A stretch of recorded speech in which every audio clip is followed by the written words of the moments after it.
आप सभी का स्वागत है हमारे इस YouTube चैनल पे। आज का ये जो वीडियो है इसमें हम करेंगे अध्याय 5 है रेखा एवं कोण, और इसकी जो प्रश्नावली है 5.1 उसका क्वेश्चन नंबर 10 है कि संलग्न आकृति में निम्नलिखित कोण युग्मों को नाम दीजिए।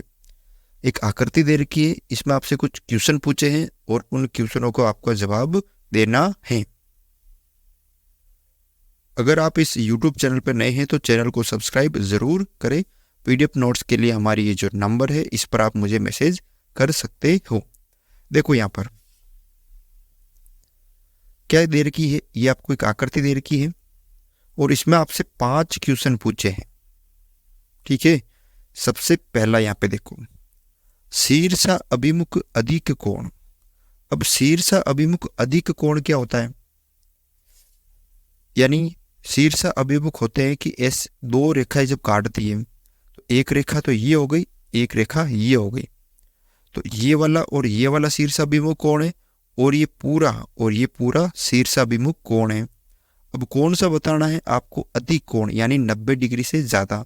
तो ये देखो, ये दोनों तो 90 डिग्री से कम है ना, तो यानी एक तो ये हो गया बड़ा और एक ये, तो इसका जो उत्तर है वो क्या हो जाएगा?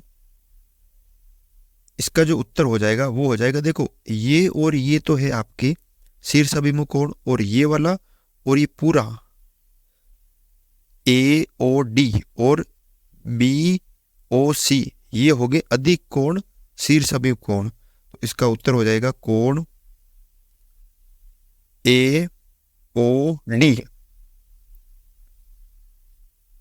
वह कोण BOC, कोण BOC। ठीक है, अगला देखो क्वेश्चन नंबर 2 है, इसका भी उत्तर लिखते हैं। क्या है पहले तो इसको समझते हैं। आसन पूरक कोण, पूरक कोण किन्हें कहते हैं? जिन दो कोणों का योग 90 डिग्री होता है। तो अब ऐसे दो कोण बताने हैं जिनका योग 90 हो रहा है। तो देखो यहाँ पे इस पूरे का 90 हो रहा है, तो और यहाँ पे एक कोण है, इन दोनों कोणों का योग 180 हो रहा है। हमें पूरक कोण चाहिए, तो इन दोनों कोणों का योग क्या हो रहा है? 90 डिग्री हो रहा है। तो ये दोनों क्या हो जाएंगे? आसन पूरक कोण। तो क्या नाम हो जाएगा इसका? कोण EOA, EOA, व कोण AOB, AOB। ठीक है, अब ये दूसरा क्वेश्चन भी आपने कर लिया। अब देखो तीसरा क्वेश्चन, समान समपूरक कोण। समपूरक कोण किसे कहते हैं? जिनका योग क्या होता है? 180 डिग्री। अब आपको ऐसे दो कोण बताने हैं, मतलब जिन दो कोणों का योग कितना होता है? 180। तो ऐसे दो कोण बताने हैं जिनका योग 180 हो, लेकिन वे दोनों कोण कैसे होने चाहिए? बराबर होने चाहिए। अब 180 होने चाहिए दोनों का योग और बराबर होने चाहिए दोनों, यानी दोनों कोण होने चाहिए 90 डिग्री के। तो यहाँ पे 90 डिग्री के कौन कौन से कोण बन रहे हैं? एक तो ये बन रहा है आपका कोण EOD, और एक बन रहा है EOB। एक तो ये वाला बन रहा, एक ये वाला। तो इसका उत्तर हो जाएगा कोण EOD व कोण EOB। ठीक है, अगला देखो यहाँ पर, असमान संपूरक कोण। संपूरक होने चाहिए लेकिन वो अब अलग अलग होने चाहिए। पहले बराबर थे, अब आपको दो कोण लेने हैं जिनका योग 180 आ रहा है। अब 180 कब होगा? जब एक सीधी रेखा होगी। तो देखो ये एक सीधी रेखा है और ये एक सीधी रेखा है।